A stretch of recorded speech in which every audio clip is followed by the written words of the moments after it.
हरिओम प्रिय विद्यार्थियों, आज मैं क्लास 12th में संस्कृत विषय को लेकर पढ़ने वाले विद्यार्थियों के लिए संस्कृत शाश्वती द्वितीयो भागः का पहला पाठ जो है उसका नाम है विद्ययामृतमश्नुते।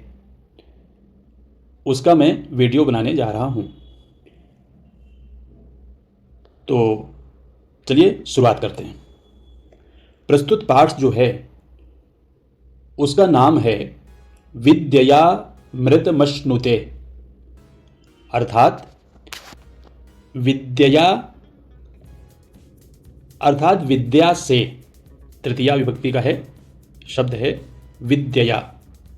इसका संधि विच्छेद कर देंगे, विद्यया धन अमृतम धन अश्नुते। विद्या यानी विद्या से अमृत को चखा जाता है, अश्नुते यानी चखा जाना। तो ये इस पाठ का नाम है। और चलिए आगे देखते हैं। प्रस्तुत पाठ ईशावास्योपनिषद से संकलित है। एक उपनिषद है ईशावास्योपनिषद, तो ये उसी उपनिषद से संग्रह किया गया है। 108 उपनिषद हैं। 108 उपनिषदों में ईशावास्योपनिषद है, केनोपनिषद है, कठोपनिषद है, प्रश्नोपनिषद है, मुंडकोपनिषद है, मांडुक्य, ऐतरेय, तैत्तिरीय, छांदोग्य, बृहदारण्यक, श्वेताश्वतर इत्यादि जो 11 उपनिषद हैं वो अत्यंत महत्वपूर्ण हैं। 108 उपनिषदों में 11 उपनिषद बहुत ही महत्वपूर्ण हैं। उनमें से एक जो उपनिषद है उसका नाम है ईशावास्योपनिषद। अब भाई उपनिषद किसे कहते हैं? उपनिषद है कह सकते हैं वेद का अंतिम जो अध्याय होता है किसी संहिता का, उसको वेदांत या उपनिषद नाम से जाना जाता है। तो उपनिषद को वेदांत भी कहते हैं, ज्ञान कांड भी कहते हैं, ब्रह्म विद्या भी कहते हैं। ये उपनिषद के पर्यायवाची शब्द हैं। तो इन उपनिषदों को पढ़ने से उपसर्ग पूर्वक नी धातु से शद, उप प्लस नी उपसर्ग है दोनों, और शद धातु से बन के ये उपनिषद शब्द बनता है, जिसका अर्थ होता है गुरु के समीप बैठ करके अध्यात्म विद्या का अध्ययन करना। तो ये हम लोग जान गए उपनिषद। चलिए आगे बढ़ते हैं। तो यह ईशावास्योपनिषद से यह पाठ लिया गया है। अब ईशावास्यम पद से आरंभ होने के कारण इसे ईशावास्योपनिषद की संज्ञा दी गई है। यह उपनिषद कहाँ मिलता है? तो यजुर्वेद की माध्यन्दिन एवं काण्व, 2 शाखाएं होती हैं यजुर्वेद की, एक माध्यन्दिन शाखा, एक काण्व शाखा। तो मंत्र भाग जो होता है वो संहिता में होता है। तो इस संहिता में यजुर्वेद की जो माध्यन्दिन संहिता है और काण्व संहिता है, इसमें 40 अध्याय हैं और 40वां अध्याय है यह उपनिषद, जिसमें 18 मंत्र हैं। तो ये परीक्षा में पूछा जाता है कि यजुर्वेद में कितने अध्याय हैं और ईशावास्योपनिषद कौन सा अध्याय है। इस संकलन के आद्य 2 मंत्रों में ईश्वर की सर्वत्र विद्यमानता को दर्शाते हुए कर्तव्य भावना से कर्म करने एवं त्याग पूर्वक संसार के पदार्थों का उपयोग एवं संरक्षण करने का निर्देश है। ये पाठ के मंत्रों में क्या बताया गया है उसकी यहाँ संक्षिप्त रूप से चर्चा की गई है। इसी चर्चा को हम लोग जब मंत्र पढ़ेंगे तब देखेंगे। तो इस पाठ्यांश से संदेश क्या मिलता है? इस पाठ्यांश से यह संदेश मिलता है कि लौकिक एवं आध्यात्म विद्या एक दूसरे की पूरक है तथा मानव जीवन की परिपूर्णता एवं सर्वांगीण विकास में समान रूप से महत्व रखती है। अर्थात किसी भी व्यक्ति को लौकिक विद्या के साथ साथ अगर अध्यात्म विद्या में भी उसको जानकारी है, उसको रुचि है, तो वह उसका सर्वांगीण विकास में सहायक होती है। तो चलिए हम लोग पाठ की तरफ बढ़ते हैं। पहला मंत्र है ईशावास्यमिदं सर्वं यत्किंच जगत्यां जगत् तेन त्यक्तेन भुञ्जीथा मा गृधः कस्य स्विद्धनम्। फिर से एक बार पढ़ते हैं। ईशावास्यमिदं सर्वं यत्किंच जगत्यां जगत् तेन त्यक्तेन भुञ्जीथा मा गृधः कस्य स्विद्धनम्। अर्थात जगत्याम, इस जगत में, जगत्याम सप्तमी विभक्ति का ये रूप है, सप्तमी विभक्ति का। तो जगत्याम यानी जगत में, यत् किंच, यत् किंच अर्थात होता है जो कुछ भी है। यत् किंच सर्वम, वह सब कुछ, अथवा उस सभी में, जगत यानी उस सारे संसार में, इस जगत में जो कुछ भी है उसमें क्या है? ईशावास्यमिदम्, अर्थात इदम ईशावास्यम। ईशावास्यम अर्थात ईश अर्थात ईश्वर, और आवास यानी ईश्वर के रहने योग्य अथवा ईश्वर के द्वारा व्याप्त। ईश प्लस आवास्य, अर्थात ईश्वर के द्वारा व्याप्त। तो जगत्याम अर्थात इस जगत में, यत्किंच जगत, इस जगत में जो कुछ भी संसार है वह सब कुछ ईश्वर के द्वारा व्याप्त है, अथवा सभी संसार में छोटी से छोटी वस्तु में, प्रत्येक वस्तु में ईश्वर व्याप्त है। इसीलिए तेन, तेन अर्थात इसीलिए, त्यक्तेन भुंजीथा अर्थात उस जगत को आप त्याग पूर्वक उसका भोग करिए। भुंजीथा यानी भोग करिए। और कश्चिद्धनम मा गृधा, कश्चिद अर्थात कस्यचित यानी किसी का भी धन मत लो, अथवा गृधा यानी लोभ मत करो। लोलुपः मा भव, किसी के धन का लोभ मत करो। गृध धातु से बना है गृधा। तो फिर से एक बार इसको देखते हैं। इस जगत में जो कुछ भी जगत है वह सब कुछ ईश्वर के द्वारा व्याप्त है, अथवा यह सब कुछ इदम, यह सब कुछ ईश्वर के द्वारा व्याप्त है। इसीलिए त्याग पूर्वक उसका भोग करिए, यानी सांसारिक वस्तुओं का त्याग पूर्वक उपभोग करिए, और किसी के भी धन का लोभ अथवा लालच मत करो। मा यानी नहीं, मत करो, ये इसका अर्थ होता है। चलिए आगे बढ़ते हैं दूसरे श्लोक की तरफ। दूसरा श्लोक है, दूसरा मंत्र है कुर्वन्नेवेह कर्माणि जिजीविखेच्छतं समाः एवं त्वयि नान्यथेतोस्ति न कर्म लिप्यते नरे। फिर से एक बार पढ़ते हैं। कुर्वन्नेवेह कर्माणि जिजीविखेच्छतं समाः एवं त्वयि नान्यथेतोस्ति न कर्म लिप्यते नरे। इसका अर्थ देखते हैं। इह कुर्वन्नेवेह, ये इसका संधि विच्छेद हो जाएगा। कुर्वन्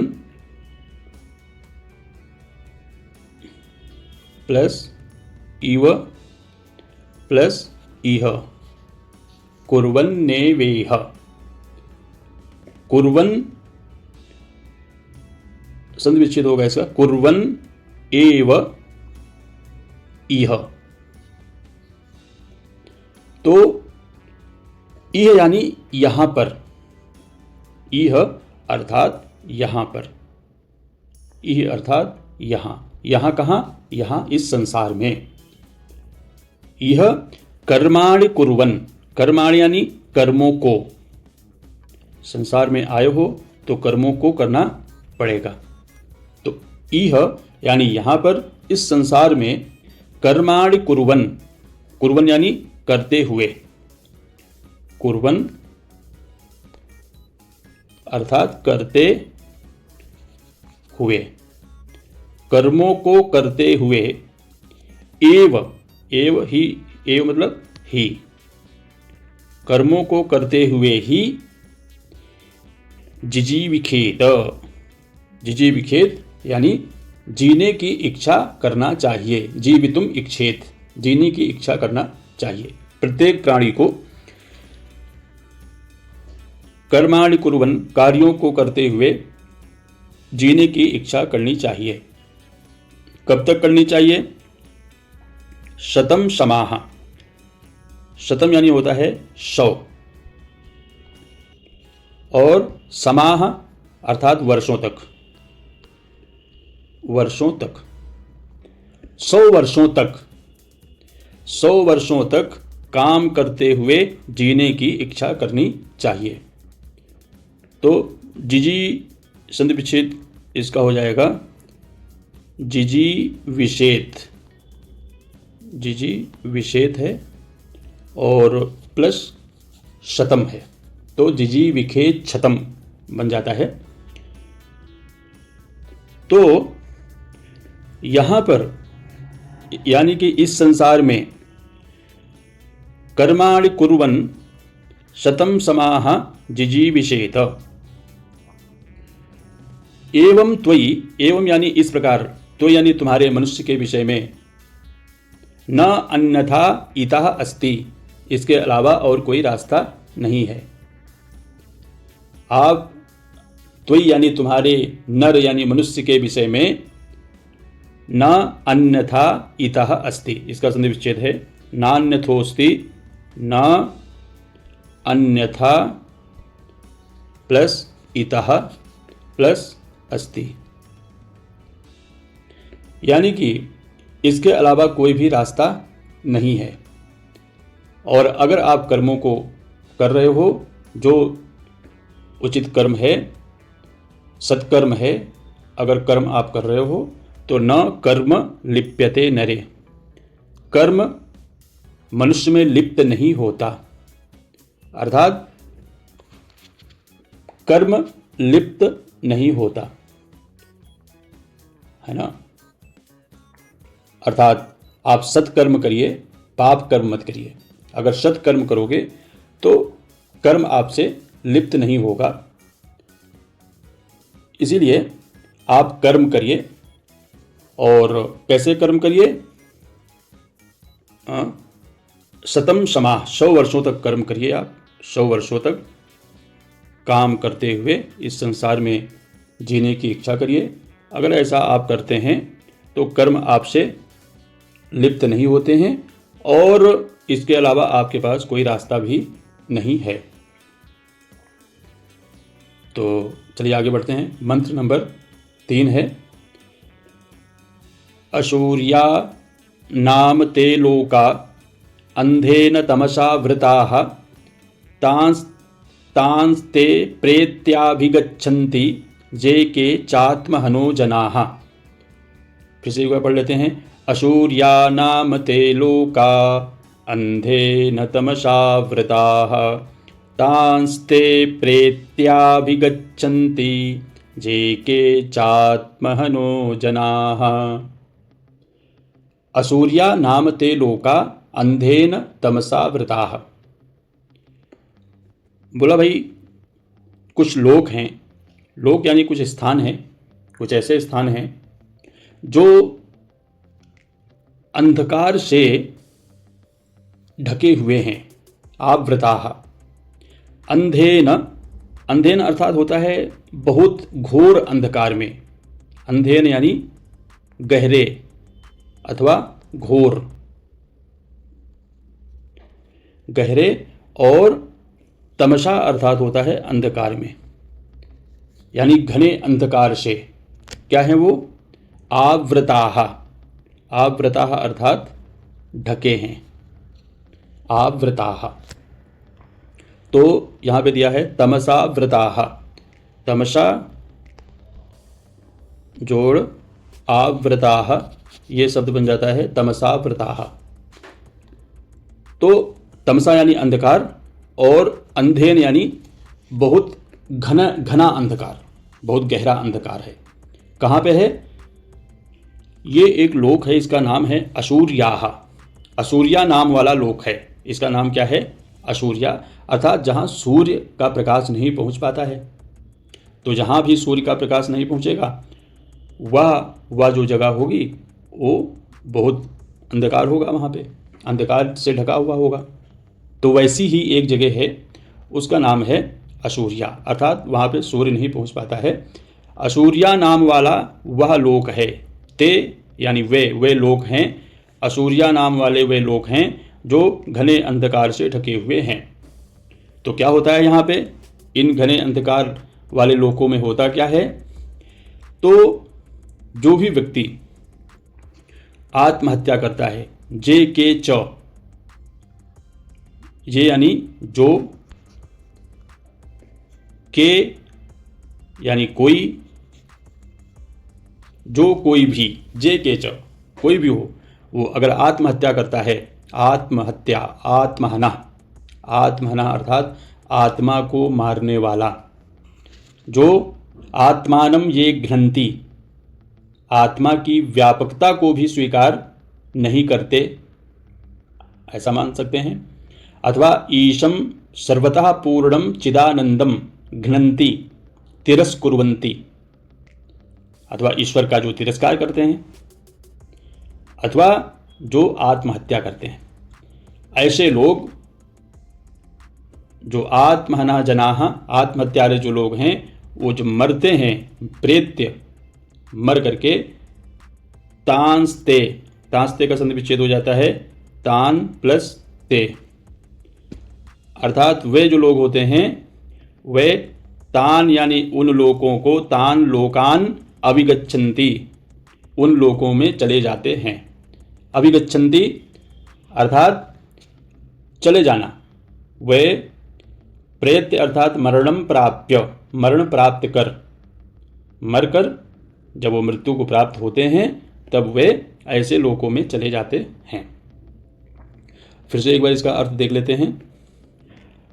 असूर्या नाम वाले लोक हैं, जिनका नाम है असूर्या, जहाँ सूर्य का प्रकाश नहीं पहुँच पाता, ऐसे नाम वाले वे लोक हैं। और वे लोग घने अंधकार में ढके हुए हैं।